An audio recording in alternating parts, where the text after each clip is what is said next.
And we are live. We are back here, Channel 9 live, here at Ignite in Orlando, Florida. I'm Christina Warren, and I am joined by two of my favorite friends here at Ignite. Here, joined by David Blank Edelman and Stephen Hand. How are you guys doing? We're Jason good. Hand. We're good. I'm not really sure why I said that. It's day 3.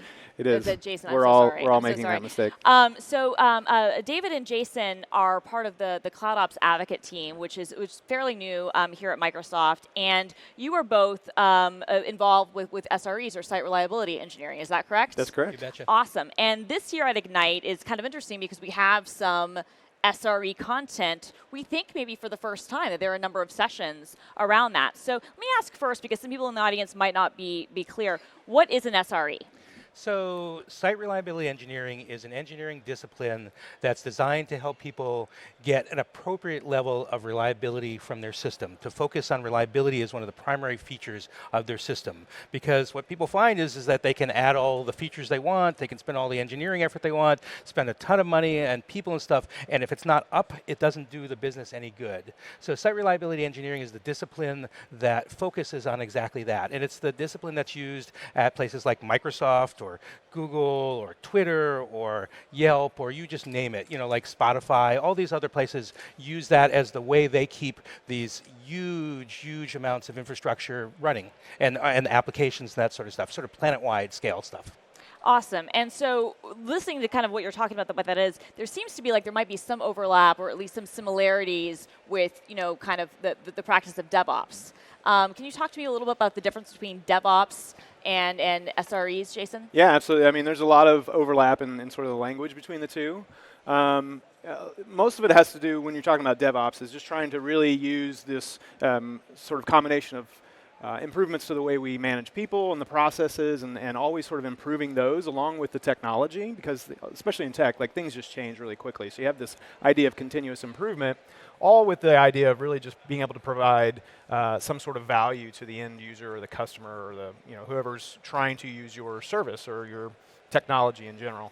And so, we're just trying to find different ways to really improve the way we deliver software, the way we try to keep it available and up and reliable. And because somebody is on the other side of a computer or other side of a mobile device trying to use our service, and we got to be able to provide new features and functionality at a really quick pace, but also keep it up and secure and running and available and all that stuff. And that's where SRE principles, they start to overlap, because it turns the DevOps sort of philosophies into more actionable things that we can do in the space of monitoring and just sort of uptime in general. Yeah, I was going to say, because it seems like DevOps is all, you're pushing those features out, you're trying to get things, keep things up to date and push out changes. But if it breaks, or if it could potentially break, this is when you need an SRE and those principles to keep stuff up and running. I mean, SREs are also really concerned about feature velocity as well, and but it's a way of doing an operational practice that allows you to have this balance between things must be stable so that they're reliable all the time,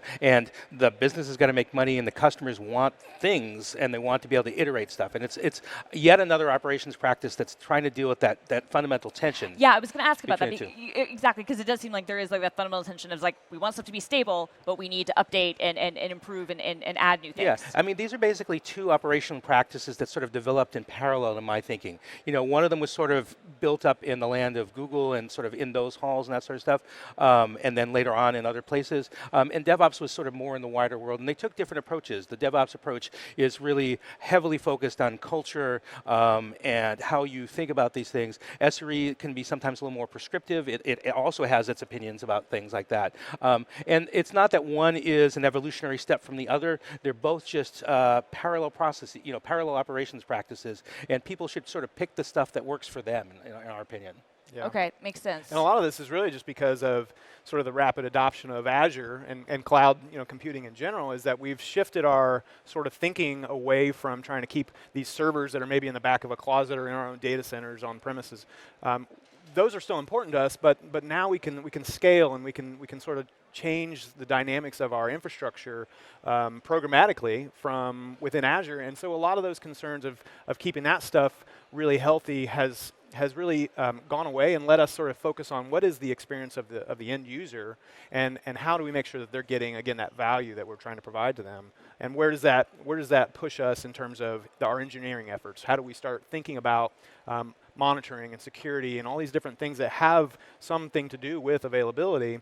How do we start thinking about those things much earlier in the conversation rather than the old-fashioned way of sort of bolting on those things to keep an eye on it after the fact? You know, I was going to ask, because it's interesting, especially here at Ignite, where you have a lot of traditional, kind of IT pro types and people who still are on-prem and maybe have some hybrid solutions, or maybe some people are more cloud-based.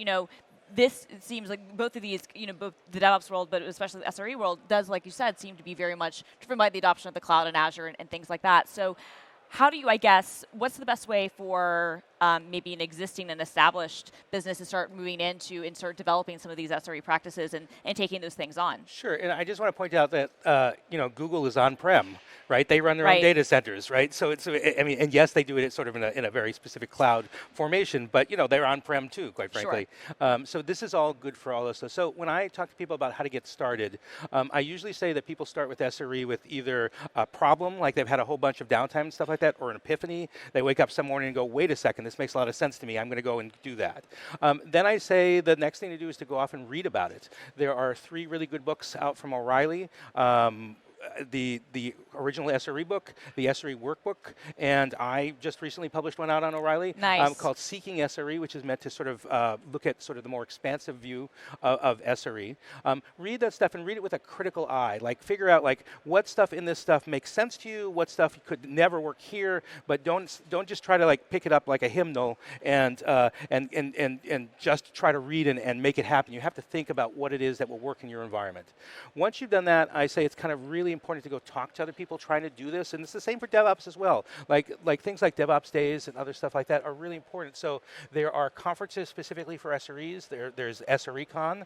I say go out there, talk to people who have the same problems you have, the same concerns, that are failing the same way, that are succeeding the same way that you might want to be doing, and that's the next step. And once you've done that, then you can start to dabble in some of the practices on a smaller scale, and just get your feet wet with trying to have the conversations around what would it be like if we were to take a service and focus on how we talk about its reliability between the people that are tasked with keeping the things running and the people that are developing the stuff. And there are ways to have those conversations that SRE helps facilitate. Yeah. And once you do that and you get a sense of like, does this work here? Does this feel good? And when you find that SRE starts to snowball for you, that you're getting all these benefits, then you can go whole hog into a full SRE practice, hiring people who are SREs who are going to focus primarily on reliability or resiliency or all these sort of good stuff like that. And once you do that, well, congratulations, you're one of us. Yeah, and I think a lot of that it's super important to sort of remember that availability is and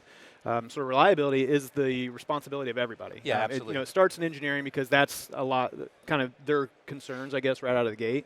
But honestly, you get all these stakeholders in a room or around a table and ask them what really concerns you about our service. If something was to go wrong, what would be the thing that's going to make you really upset, or really start to concern the business type of thing? And you get all kinds of concerns. And of course, there's going to be things that are related to the infrastructure. There's going to be stuff that's related to the applications. There's going to be things that are maybe more business logic related. But you want to be able to answer the questions that people have about this. If there's a concern about this one aspect of our service, and you really can't with fairly certain accuracy answer the question of is it working or isn't working, then that's where SRE starts to step in and say, well, we're going to instrument something in here to give you those answers. One, that frees us up. You're not going to come asking us to look into this, run some sort of queries and give you some data to sort of support your theory. You can find this stuff out because the system is really telling you, or at least providing a way for you to answer those questions. Because you have the ability to have more monitoring and more access to that sort of stuff. Yeah, monitoring and logs and all kinds of just data that you may not really need in the moment at all times, but you may want to go ask some questions, or you may have some sort of an outage, and then we'll do some sort of learning review. And that data is invaluable to go back and just really sift through and say, what really happened? What can we learn from this? How can we make our systems better, our processes a little bit better, the way we work together? That's a big part of the DevOps thing, is we're trying to get traditional developers and traditional operations and IT people, they've been sort of divided off into their own worlds. Right, they've been in silos, but now it's like, makes sense for everybody to be in the same room, everybody to be working together. Yeah, exactly. We're all trying to provide the same thing. We all need to align our incentives because previously we all had kind of work in these areas where I do my work and then I hand it off to you, and then I'm going to start something else while you take it from here. And there's still going to be some of that for a long time, but now we have to actually own the service as a developer. I have to really think, what's this going to be like in production? And then I'm still sort of responsible for that. If something goes down, I'm likely the best person to get involved with recovering from whatever went wrong. Yeah. And that's different. A lot of companies aren't there and may not be there for a long time, but that's where some of the forward-thinking companies are moving. Is we got to get our developers more involved with what's going on in production, and DevOps is sort of helping with that. Yeah, and SRE has these practices that facilitate those conversations in a way where two people are getting a chance to talk about the same thing using objective data, and it's not a like, oh, you said, I said sort of thing. We're all looking at the same stuff. The analogy that I also give is like, it's like when you bring a security person in. Their job isn't to like hold all the responsibility for all the security of your company, right? They don't show up and they go, I'm in charge of security now. I'm Mr. Security. Exactly, I'm or Ms. Security. Yes, Yes, precisely. I'm Ms. Security. Absolutely. No, I'm not. So I think that's the same with the reliability as well. If somebody shows up, they're going to pay attention to this particular thing. They're going to be a resource to you. They're going to say, hey, I noticed that you seem to have maybe like a single point of failure over there. What could we do to engineer something differently? Yeah. And they can be useful in all these cases to just have a focus on reliability because the businesses have decided this is crucial to us. Yeah, I use the metaphor all the time of the services that we use, and even social media are becoming such a commodity and something that we just really depend on. Whether we really need to be checking Twitter all the time, I want to, or I may need to for work, or whatever the case is. And so it's almost like water and electricity and the typical utilities. We just flip a switch and we just expect it to work. And if it doesn't work, it impacts our lives. Sure. And there's a lot of digital stuff out there that's starting to be have that same sort of feel, right? Without a doubt. I mean, I think at this point, for most of us, if there's a certain service on your phone, that stops working, that can be as detrimental in some ways as like, the lights going out. Yeah, I don't know if I could get anywhere without GPS anymore. Yeah, same. Yeah, and it can be a real problem. So that's a really good point.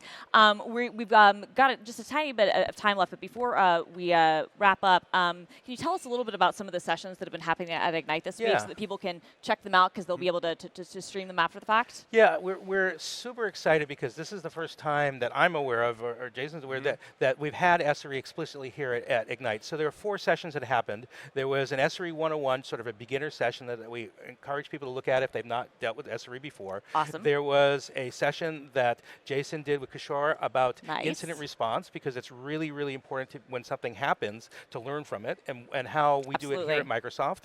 There is a talk tomorrow that's a deeper dive into some of these SRE practices that I'll be giving on SLIs and SLOs. And then the final talk is by Jared, who will be giving a discussion about how he moved from being what we would call the traditional IT ops sysadmin to being an SRE and what his journey was like. I love that. So people can understand, like, how do you go from this to that? Because so they can see themselves in it. So they can see themselves in it. No, because I think that's really important, especially as the space continues to evolve. People having that kind of guide and saying you can do this too is really important. Yeah, and you can do this too, right? It's not like the secret cabal of people that deal with reliability. We want you to join us. We want you to, if this is the stuff that works for you, please be part of this community.